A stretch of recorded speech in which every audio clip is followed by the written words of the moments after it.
Hello everyone, स्वागत है आपका हमारे प्यारे से चैनल बेंस पढ़ाई में। आज हम करेंगे अपना chapter from the diary of Anne Frank. बहुत ही चुलबुला सा चैप्टर है, स्टार्ट करते हैं इसको। कोई भी डाउट है इंस्टाग्राम पे फॉलो करके डीएम कर लेना, और नोट्स चाहिए तो टेलीग्राम पे हैं। दोनों इंस्टाग्राम एंड टेलीग्राम की लिंक आपको डिस्क्रिप्शन बॉक्स में मिल जाएगी, ठीक है। सो अब यहाँ पर क्या होता है ये देखो। एक बड़ा चुलबुला सा चैप्टर है, इसको हम स्टार्ट करते हैं बिना किसी देरी के। सो ऑथर जो होती है ना इस चैप्टर की, वो ये फील करते हैं कि यार मैं डायरी अगर लिखना स्टार्ट करूँगी तो ये बहुत अजीब सी बात होगी और अनयूजुअल सी बात होगी कि मैं अपनी डायरी में अपनी फीलिंग्स को, एक्सपीरियंसेस को लिख रही हूँ। क्योंकि ऑथर जो है पहली बार डायरी लिख रही होती हैं, तो उन्हें लगता है कि क्या डायरी में अपनी फीलिंग्स और थॉट्स लिखना ठीक बात है ना। तो ऐसा इसलिए सोचती हैं कि वो ऐसे सोच रही होती है कि यार फ्यूचर में अगर मैं चल लिख भी लेती हूँ डायरी, तो फ्यूचर में कोई भी इंटरेस्टेड नहीं होगा एक यंग स्कूल गोइंग गर्ल की कहानी को पढ़ने में, या फिर उसके एक्सपीरियंसेस को, उसकी फीलिंग्स को पढ़ने के लिए, ठीक है। शी थिंक्स दैट लेटर, वो बाद में ये भी सोचती हैं कि कोई भी क्या, मैं खुद भी इंटरेस्टेड नहीं होंगी इसको दोबारा पढ़ने के लिए, ठीक है। लेकिन वो इन सब थॉट्स को, इन सब फीलिंग्स को परे रखती है, और वो सोचती है कि चल यार जो भी मैं फील कर रही हूँ ना वो लिखूंगी पक्का। अब मैं ये सब ऊट पटांग बातें नहीं सोचूंगी, ठीक है। उन्हें ये लिखने की ज़रूरत क्यों पड़ी?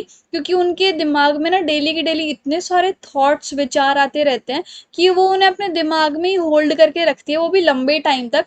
और वो थॉट्स उनके दिमाग से निकलते नहीं हैं। वो ये सोचती हैं कि उन्हें पता चला है कहीं से कि अगर हम अपने विचारों को या फिर थॉट्स को कहीं पर लिख लेंगे ना, तो वो बिल्कुल थेरेपी जैसे एक्ट करेगा। और इसलिए उन्होंने एक डिसीजन बनाया कि अब से वो डेली की डेली डायरी लिखना स्टार्ट करेंगी। तो ऑथर को ये लगता है कि एक पेपर, जो कि एक नॉन लिविंग थिंग है, उसके अंदर एक ज़्यादा अच्छी कैपेसिटी है कि वो आपके थॉट्स को एब्जॉर्ब कर ले। लोग जो हैं उनके अंदर लो लेवल पेशेंस होता है, उनके पास पेशेंस ही नहीं होता, इसलिए वो दूसरों के थॉट्स एंड फीलिंग्स को अच्छे से समझ नहीं पाते, एब्जॉर्ब नहीं कर पाते। लेकिन एक कागज का टुकड़ा बेशक नॉन लिविंग है, वो कभी भी हमारी बात सुनने के लिए रिफ्यूज नहीं करेगा, ठीक है। उसके अंदर ये इतनी बड़ी रियलाइजेशन कब आई ऑथर के अंदर कि पेपर जो है काफ़ी अच्छा अब्जॉर्ब कर लेगा लोगों से, तो काफ़ी अच्छा ही है पेपर। उसको ये रियलाइजेशन तब आई जब उसने ये फील की, एक दिन ना वो काफ़ी ज़्यादा सैड हो गई थी।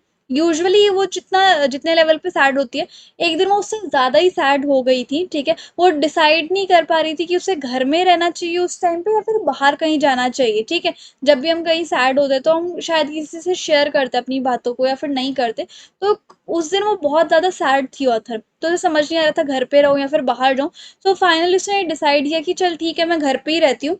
और वो डिप्रेस्ड रही, बहुत गहरे सोच में रही। सो अगेन उसने यही सोचा कि शायद पेपर के पास ज़्यादा पेशेंस है, और उसने सब कुछ उस टाइम पे जो भी चीज़ें उसके दिमाग में आ रही थी वो सब कुछ लिखना स्टार्ट कर दिया, है ना। और उसने ये नहीं सोचा कि कोई इसको आगे जाके पढ़ेगा या फिर नहीं पढ़ेगा, और उसने डायरी को ही अपना रियल फ्रेंड बना लिया। रियल फ्रेंड का क्या मतलब है कि एक ऐसा फ्रेंड जिससे वो अपने सारे सीक्रेट्स जो है वो शेयर कर सकती है। तो ऑथर जो है वो अपने पॉइंट पे दोबारा आती हैं कि उन्होंने कब सोचा कि मुझे लिखना चाहिए, ठीक है। उन्होंने ऐसा तब सोचा क्योंकि उन्हें ऐसा लग रहा था कि यार वो बहुत अकेली हैं, ठीक है। उनके पास कोई फ्रेंड नहीं है बात करने को, या फिर कोई ऐसा रियल फ्रेंड नहीं है जिसके साथ वो अपने सीक्रेट शेयर कर सके, है ना। तो वो एक्सप्लेन करती हैं कि उन्हें ऐसा फ्रेंड की नीड क्यों है, उन्हें फ्रेंड क्यों चाहिए। उन्हें वैसे अगर ये बात हम कि उनके मोहल्ले वालों को कहेंगे कि इसके पास कोई भी फ्रेंड नहीं है, तो कोई भी बिलीव नहीं करेगा कि वो अकेली है, क्योंकि प्रैक्टिकली वो अकेली नहीं है। उनकी इतनी अच्छी फैमिली है, नियर बाय 30 लोग तो ऐसे हैं जिनको वो अपनी फ्रेंड बता सकती है। इतनी अच्छी-अच्छी लविंग आंटी हैं, अच्छे से मोहल्ले में वो रहती हैं। तो ऐसा लग रहा है ये सब पढ़ के, ये सब देख के कि हाँ भाई उनकी फैमिली काफ़ी अच्छी है। लेकिन फिर भी उनकी लाइफ़ में एक ट्रू फ्रेंड की बहुत ज़्यादा कमी थी ऑथर की लाइफ़ में, जिसके साथ वो सब कुछ शेयर कर सकें, ठीक है।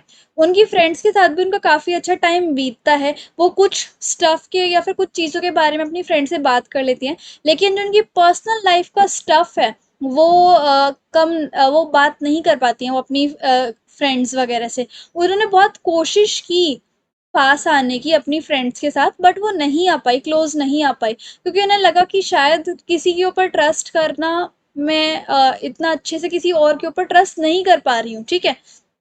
और इतना ट्रस्ट मैं नहीं कर सकती कि मैं अपना प्राइवेट स्टफ उसके साथ शेयर करूँ या फिर अपनी किसी फ्रेंड के साथ शेयर करूँ। तो उस सिचुएशन में उन्होंने अपना माइंड चेंज करा और उन्होंने सोचा कि मैं अब अपनी फीलिंग्स या फिर अपना प्राइवेट स्टफ एक डायरी में लिखना स्टार्ट करूँगी, ठीक है? यूजुअली जब कोई डायरी लिखना स्टार्ट करता है तो सारे के सारे फैक्ट्स वगैरह लिखता है एक फॉर्मल मैनर में, एक फॉर्मल तरीके से डायरी लिखता है। लेकिन ऑथर जो है वो ऐसा नहीं करना चाहती थी, फॉर्मली कुछ भी नहीं करना चाहती थी।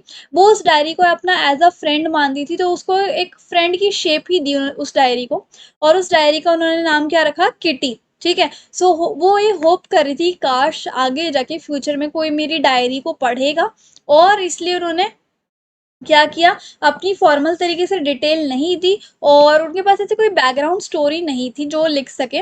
लेकिन उन्होंने थोड़ा बहुत अपनी लाइफ के बारे में ब्रीफ अप लिख दिया कि अगर कोई मेरी डायरी आगे से पढ़ना चाहेगा तो उन्हें ये पता चल जाए मैं कौन हूँ, क्या करती हूँ, कैसे-कैसे। तो थोड़ी बहुत ब्रीफ अप दे दिया उन्होंने अपनी लाइफ का, ठीक है?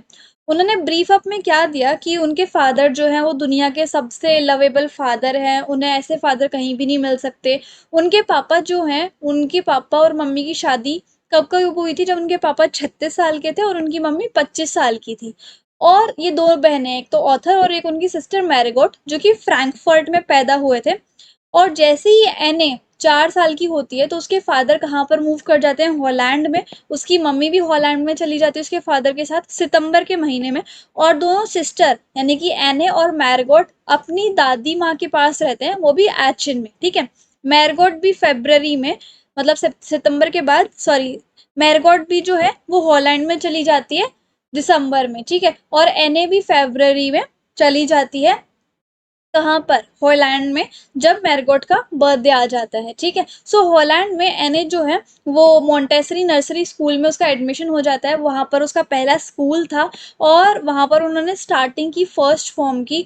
और उनकी हेड मिस्ट्रेस कौन सी थी, मिसेस क्यूपेरियस। एज हर टीचर वो उसकी टीचर भी थी, हेड मिस्ट्रेस भी थी। और जब फेयरवेल का टाइम हुआ एने का, मतलब जब स्कूल से जाने का एने का टाइम हुआ तो फेयरवेल के टाइम पे भी मिसेस कुपेरस जो है वो बहुत रोई थी। सो 1941 में क्या होता है, ऑथर का बर्थडे आता है, वो अच्छे से सेलिब्रेट नहीं हो पाता है क्योंकि उसकी ग्रैंड मदर की बहुत तबीयत खराब हो जाती है, उनका ऑपरेशन होने लग जाता है। अनफॉर्चुनेटली जनवरी में, जनवरी 1942 में ग्रैंड मदर की डेथ हो जाती है। एने अपनी दादी माँ को सबसे ज़्यादा मिस करती है। और दिस ईयर्स बर्थडे, लेकिन अगला जो बर्थडे था एने का वो बहुत ज़ोरों शोरों से मनाया गया पिछले साल के बर्थडे से, ठीक है? उन्होंने ये मेंशन किया अपनी डायरी में कि उनकी फैमिली ने उनके बर्थडे पे काफ़ी सारी चीज़ें करी हैं, है ना? और उन्होंने ये अपनी डायरी में भी लिखा कि अब जो है वो अपनी डायरी जो है 20 जून 1942 तक लिखेंगी, ठीक है? She then mentioned that her family is doing well, which sums up her background। और वो ये कहती है कि मेरी फैमिली ने काफ़ी अच्छा किया है मेरे लिए, मेरा बर्थडे भी अच्छे से मनाया है। और bring her to the present date, अब जो है प्रेजेंट डेट आ जाती है यानी कि जून 20 1942, जब वो अपनी डायरी लिखना स्टार्ट करती हैं। यानी कि डायरी का सबसे पहले उन्होंने नाम रखा किटी, उसके बाद थोड़ा ब्रीफ अप किया उन्होंने अपनी लाइफ के बारे में कि ऐसे ऐसे मेरी दादी थी, मेरे पापा थे, हॉलैंड में शिफ्ट हो गए थे, फिर मेरी दादी की डेथ हो गई थी, मेरा बर्थडे अच्छे से नहीं मन पाया था उस साल, फिर अगले साल मेरा बर्थडे बहुत अच्छा मना। और अब जो है प्रेजेंट डेट आ जाती है 20 जून 1942, जब वो अपनी डायरी लिखना स्टार्ट कर देती हैं, ठीक है? तो 20 जून 1942 को एने जो है वो राइट करती हैं अपनी डायरी पहली बार। और अपने फ्रेंड को मेंशन करते हुए कहती हैं किटी, इस तरीके से वो कहती हैं, शी मेंशन दैट उस दिन क्या होता है, उसकी क्लास बहुत नर्वस होती है रिजल्ट को लेकर। वो रिजल्ट जो है बहुत अनप्रिडिक्टेबल है, ठीक है? और वो टीचर्स की मीटिंग में ही डिसाइड होगा कि कौन कौन से स्टूडेंट्स जो है वो पास होंगे और कौन कौन से स्टूडेंट जो है वो फेल होंगे, ठीक है? कौन इस क्लास में रहेगा, कौन अगली क्लास में प्रमोट हो जाएगा। तो बहुत सारे बेट स्टूडेंट्स जो है वो शर्त लगा लेते हैं कि तू फेल होगा, तू पास होगा, इस तरीके से, है ना? और कई कई तो बेट में यानी कि शर्त में अपने पूरे समर की सेविंग्स भी लगा देते हैं दाव पे कि अगर मैं जीता तो तेरी सारी सेविंग्स मेरी, इस तरीके से। तो एने और उसकी एक फ्रेंड है जिसका नाम जी है, वो भी उन नर्वस बॉयज़ का फन बनाने लग जाती है कि कैसे-कैसे तुम नर्वस हो रहे हो, ठीक है? वो एक-दूसरे को कहने लग जाते हैं कि यार मैं पास नहीं होऊँगा, और दूसरे कहते हैं कि नहीं-नहीं तू चिंता मत कर, तू पास हो जाएगा। तो जी बहुत पोलाइट थी, वो दूसरों को मचाने के लिए मना कर रही थी कि यार शोर मत करो, शोर मत करो। और एने जो है वो स्कोल्ड भी कर देती है, डांट भी देती है कि यार शोर मत करो, इतना शोर क्यों कर रहे हो। तो वो डांट या फिर वो पोलाइटनेस से कहना जी और एने का वो कुछ भी काम नहीं आता।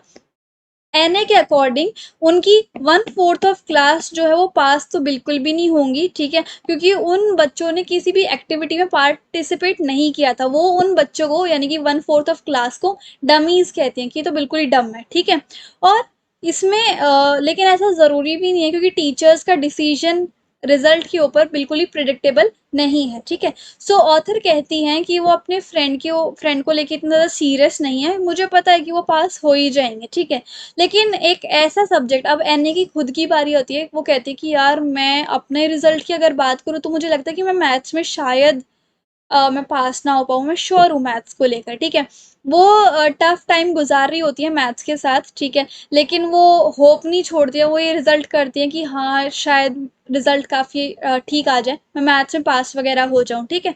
सो अब मैथ्स को लेकर और एनए को लेकर क्या चीज़ थी वो देख लेते हैं। वो डायरी को ये बताती हैं कि कैसे उनका बहुत अच्छा रिलेशनशिप है अपने मैथ्स के प्रोफेसर के साथ और बाकी टीचर्स के साथ। वो कहती है मेरा बाकी टीचर्स के साथ तो काफ़ी अच्छा इंटरेक्शन होता है, काफ़ी अच्छा रिलेशनशिप है हमारा, लेकिन मेरा मैथ्स के प्रोफेसर के साथ कुछ नोक-झोंक चलती रहती है। एक्चुअली क्या होता है, एनए जो है वो बात करने में बहुत, मतलब पूरी क्लास में बहुत टॉकेटिव है एनए, ठीक है। वो बात करती रहती है और मैथ्स के प्रोफेसर को ये चीज़ बिल्कुल पसंद नहीं है कि ये बात करती रहती है। तो मैथ्स के प्रोफेसर उन्हें बहुत वार्निंग देते थे, लेकिन एनए जो है वो क्लास में बात करना बंद नहीं करती थी।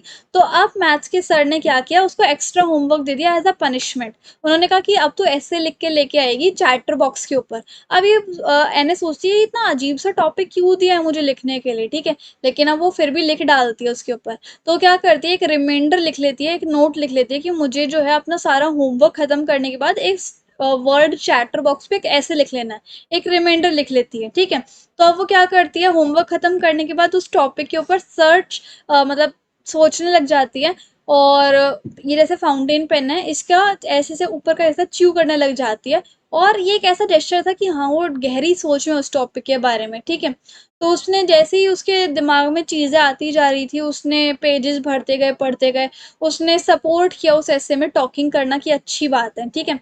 उसने मेंशन किया कि वो बहुत कोशिश करती है कि वो एक अच्छी स्टूडेंट बन के रहे, लेकिन वो बात करना इतना एलिमिनेट नहीं कर सकती, क्योंकि ये आदत बात करने की उसके अंदर उसकी मम्मी से आई है, ठीक है। और उसने मिसेस चैटर बॉक्स के ऊपर 3 पेज का ऐसे लिख डाला, ठीक है।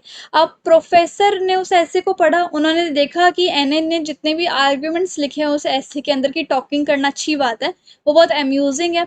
नेक्स्ट लेसन जब होता है मैथ्स की क्लास का, तब भी वो बात करना स्टार्ट नहीं करती। तो दोबारा से मिस्टर जो मैथ्स के प्रोफेसर होते हैं वो दोबारा से पनिशमेंट दे देते हैं कि अब एन इनकॉरिगेबल चैटर बॉक्स के ऊपर तुम्हें ऐसे लिखना है। और इनकॉरिगेबल का मतलब क्या होता है कि एक बैड हैबिट जिसको हम बदल नहीं सकते हैं, ठीक है। तो मैथ्स के प्रोफेसर ने ऐसा टॉपिक उन्हें क्यों दिया, क्योंकि वो बहुत ही ज़्यादा परेशान हो गए थे उसके ऐसे एनए के बिहेवियर से, ठीक है। इस असाइनमेंट को पाने के बाद प्रोफेसर ने उसे कुछ भी नहीं कहा कुछ टाइम के लिए, क्योंकि उनका पेशेंस अब खत्म हो चुका था।